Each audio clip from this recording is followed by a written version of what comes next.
Hey y'all, here's how I made these little flowers using burlap. So to start off, I have this 5.5 inch burlap ribbon and I'm cutting it down to about 6 inches. We're just going to use some tape to tape down both sides of this and then gradually pull out those center strands. You're going to leave the edges where you have it taped down at.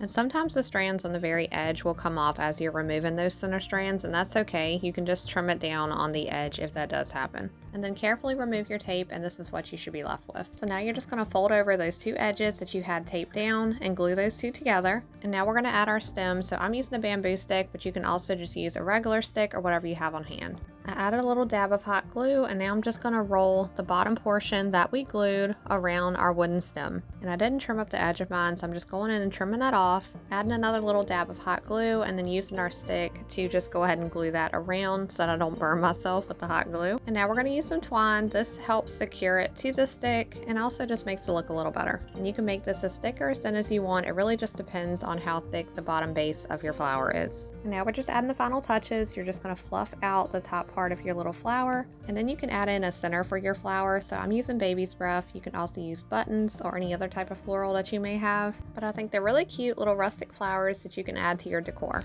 Now I did make some more of them, and this is where I discovered the other little style that I ended up making that I'll have a second video on for you guys, where I push a little button into the center of them and make this cute little decor piece. I'll share that with y'all soon.